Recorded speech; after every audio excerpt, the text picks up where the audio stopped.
Let me bring something up that's interesting because, and I'm seeing this coming up in the question that I had regarding Gen Zers, and the difference in millennials. When I was doing a lot of hiring, back before COVID, we were using a company called Hire Select, that had an enormous, extensive profile that we did. I mean, this was like a 45-minute profile. It was extremely accurate, and especially in the issue of personality and finding people that were dealing with low self-esteem. That was one of the ones that I analyzed the most, because if you have low self-esteem being a pest control tech, dealing with customers who are high power people, which we have, they tend to get railroaded, and then they can't stand up to that customer and said, "I'm sorry, Mr. Customer, you're wrong because of this, this, and this," which is where I usually have to step in. And what I find more and more is the enormous amount of low self-esteem and the amount of the inability to handle a ton of stress is what I see in Gen Z, is one of the things that worry me the most, because in our business, in pest control, any home service business, there's going to be just an inherent amount of stress just dealing with people. So you have an enormous amount of introvertness, self-esteem, lack of self-esteem, and all this. And that just kept coming up with the people I was hiring. Then when I hired them, I saw it. I was able to, say, why are you having an issue with this? Why did you do this for this customer? And it just reaffirmed that that's what I keep seeing. So I'm seeing that more. So in our task, it always, the comment that, Alan always observes is that you can't find anybody to hire. I said, no, there are people out there. It's just, you have to do the job of prospecting. It's like mining for diamonds. You got to move 10,000 pounds of dirt to find the rough diamond. And if you're looking for those A players to join your organization, it just makes it that much harder. I think the tools are there.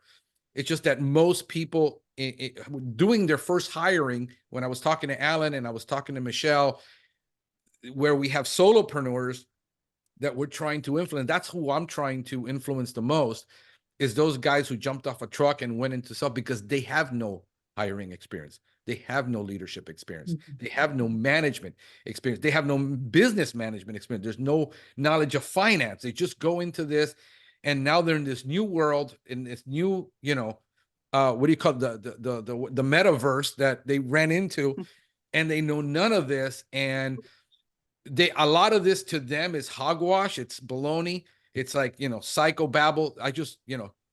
I personally, I'm into poaching. I mean, I walk into a restaurant and I see a kid that's 17, 18 years old behind that counter, and he's happy as a lark. That's the kid I want to give my card to and say, bro, call me if you want to make more than this. Because that's always who I was as a kid. And I got poached, and I got from my businesses wherever I was working, because people saw my attitude. So when you see the attitude you want, you have to go for it and make those offers and always be recruiting in that way, because I think that's where most of our employees are going to come from. It isn't going to come from the Indeeds of the world. That's too much work. No, you're always recruiting, Franklin, right there. That's a perfect example, right? Yeah, absolutely.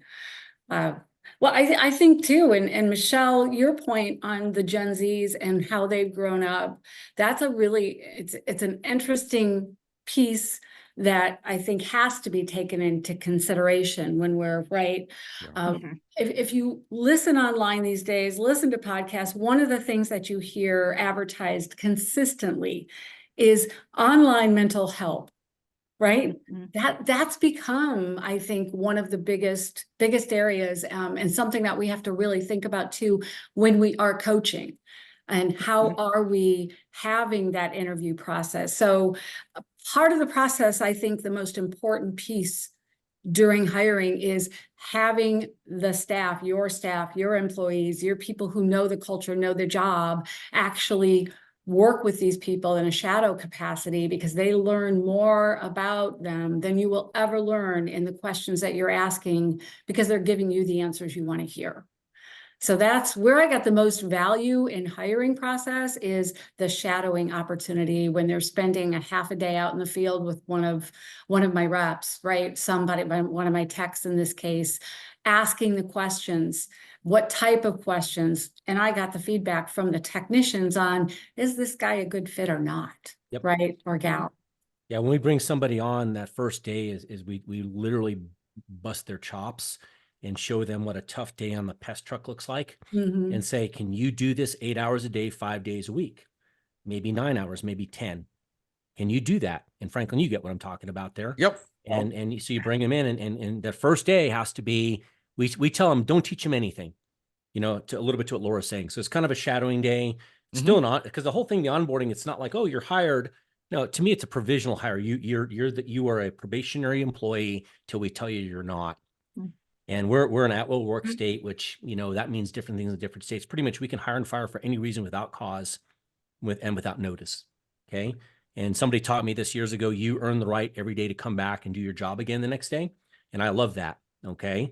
And it doesn't mean that people should have to walk on eggshells and you play games with them psychologically. That's not what I'm talking about either. I want them to be here. It's a definitely a win-win, quid pro quo. We want to do that stuff. But I think that first day is you put them out there and you show them a rough day. You let them see all the struggles. You let them see all the warts and all the, you know, all the crow's feet and the zits and all the stuff that are all over your company, and let them see we're a really good company, but we ain't perfect. We make mistakes, but you know what? In the big picture, we're aiming towards a good target. And when we're contending, frankly, you talk about people crumbling in the face of a high-powered customer. Yeah, you don't know what you're going to run into till you meet the reality. And so, you know, while I believe classroom instruction is important, it's only about 35-40% of what I would see as important to people. So again, even what we're going to do at the end of April in Kalamazoo, if you don't go out and practice it and with fail falling forward, right, Michelle? Yeah. Without trying it out, then you're never going to know. And you have to have that courage to do that. Okay, those failures are not a problem. You learn. Okay, like when we have guys that don't work for our company, I don't beat us up unless we abjectly did something wrong. The worst thing we can do is keep somebody on our company longer because they've got zero commitment to the mission, and they're you know, they don't want to win with the company, or they're looking every opportunity to take something, including things that are done illegally, and so that's not cool at all. So that's a little bit of a rambling statement, but I'm going to pause. I'm going to come back because I've been taking notes as we go here. I kind of want to talk about the topics I'm going to cover, since the point of this thing is kind of to let people know what we're going to talk about in April. And I'll cover them briefly to kind of whet everyone's curiosity. And we can talk about, you know, why this stuff's important. And I love this conglomerate we have going on right here with these ladies. It's going to be awesome.